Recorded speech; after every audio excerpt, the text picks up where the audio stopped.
20-meter crack in Chinese dam, dams and bridges collapse, and Three Gorges Dam update. Seems like a bad day in China. Let's do it.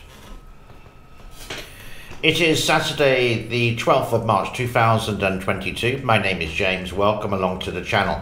Getting into this straight away. Now, I can't verify or deny this. The source is not confirmed, but I'm sharing this information with you. Deadly flood hit central China as military warns of dam collapse. And we can read this. The dam in Liaojiang province was supposed to be used to contain waste from iron ore product, but over the years there have been a build-up of water. An 80-meter wide river of debris spilled across the fields into two low-lying villages, destroying cropland and 33 houses. The disaster came after a week after 31 people were crushed in a landslide in central China at the entrance to a railway tunnel being built near the site of the Three Gorges Dam.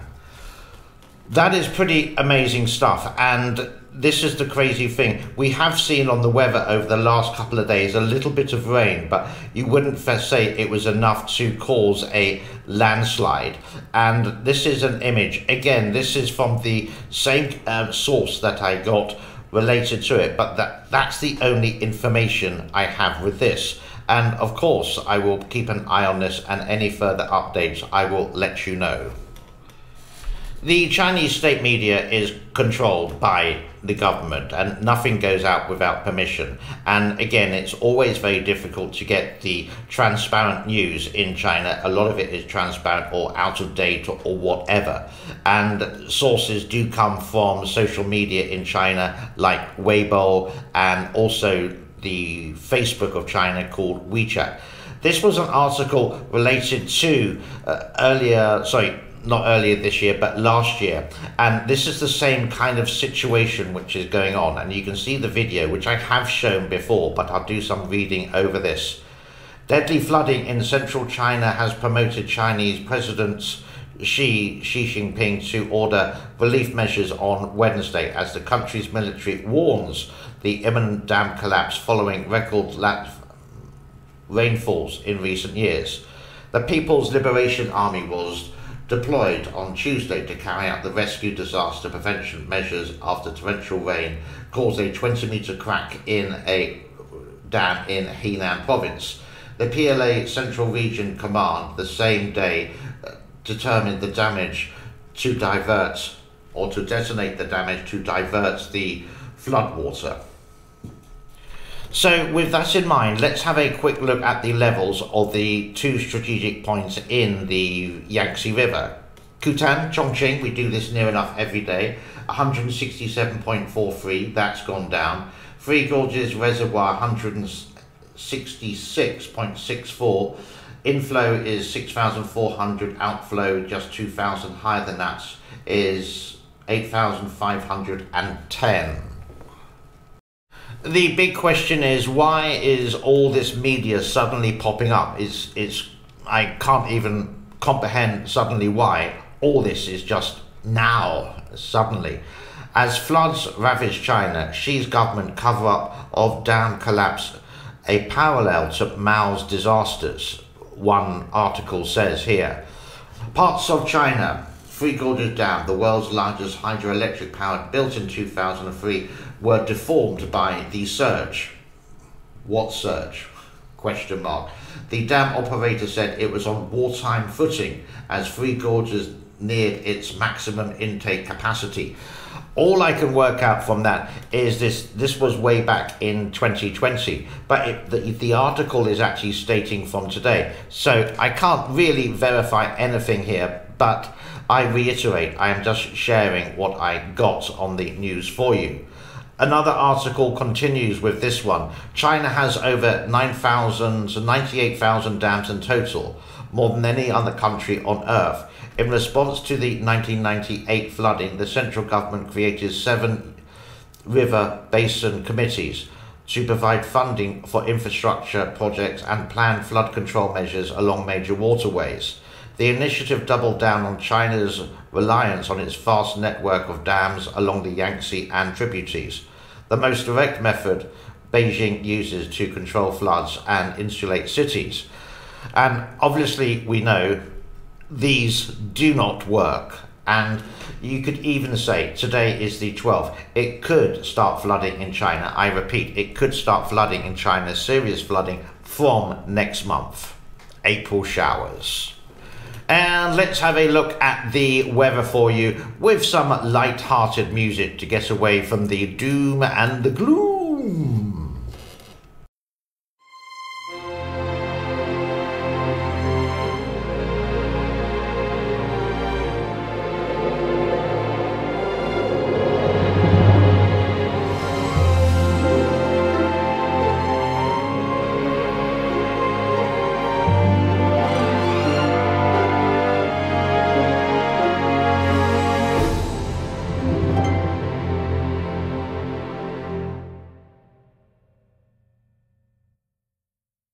Now, the title of this video is also mentioning bridges, and I did find this other article of another bridge which collapsed in China, and I'm not going to read it, but I managed to get the audio stream of this, and I hope it's not copyrighted, but you can see the picture and listen to a radio station telling you the situation over this bridge.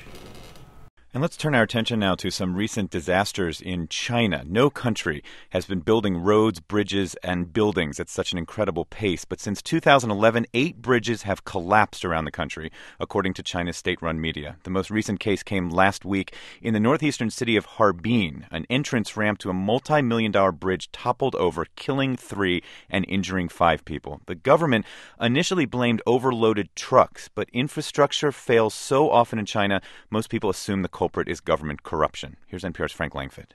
When the bridge opened last November, local officials hailed it as a grand achievement. It stretched more than 9 miles and cost nearly $300 million. Construction was supposed to take 3 years, but workers finished it in half the time. Here, the party secretary of a construction company tells local TV how they pulled it off. From early May last year until now, within 18 months, a lot of comrades didn't go home for more than a year, never took a holiday, never took off a weekend. A group of workers in orange jumpsuits pump their fists and cheer. The Yangmingtan Bridge is now open. We won. Today, there are no crowds, no pumping fists. I'm standing at the entrance ramp, and I can see where it just sort of fell over. You can see a lot of twisted rebar and busted concrete. There were about 4 trucks on the ramp at the time, and they seem to have fallen from about 75 or 80 feet. Government investigators are examining the wreckage to determine the cause, but most people have already made up their minds. The bridge story generated more than 2 million posts on China's most popular Twitter-like site. The overwhelming conclusion? Corruption. It is the first word pops in our mind. We don't have to think about it because it's so common. Xiao is a college junior studying in Harbin. Her uncle runs a construction company in central China. She says using substandard material while charging for high-quality goods is routine.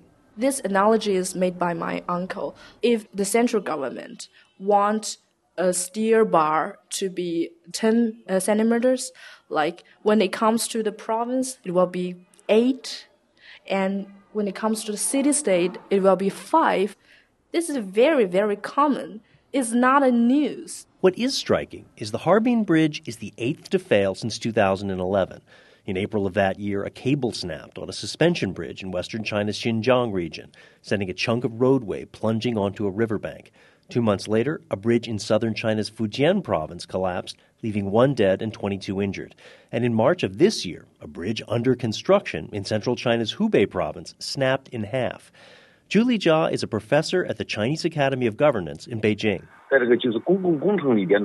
Corruption in infrastructure projects has been around for many years. These cases exploded after the 1990s because China had a building boom, and that caused this kind of corruption on a large scale. Zhu says bid rigging is systemic and there's no checks or balances. The situation is going in a bad direction. We do have relevant laws regarding the bidding process, but there's a lack of enforcement. The bidding process is only a show. Chinese have a phrase for these failing infrastructure projects, tofu jia, literally bean curd dregs. The worst case came in 2008 when a massive earthquake struck Sichuan province.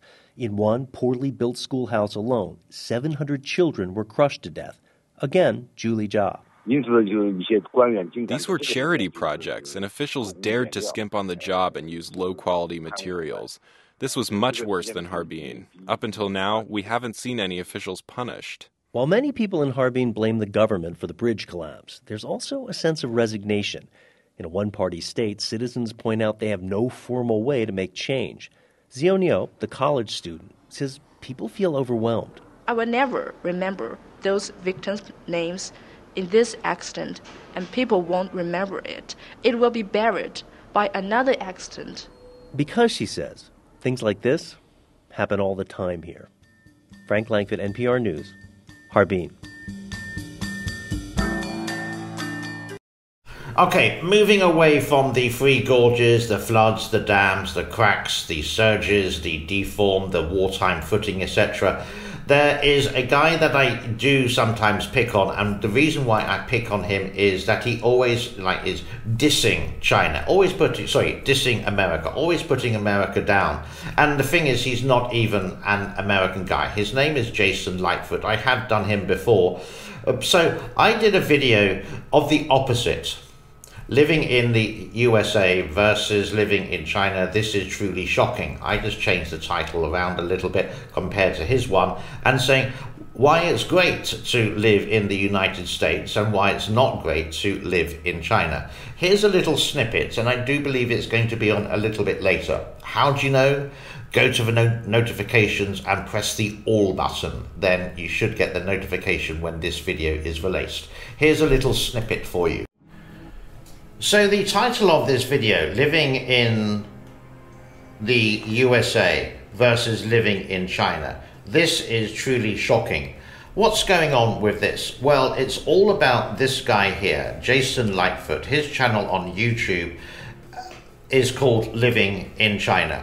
And he constantly makes America the bad person. It's so obvious that he's working for the CCP state media. But the crazy thing is, he likes to eat Burger King.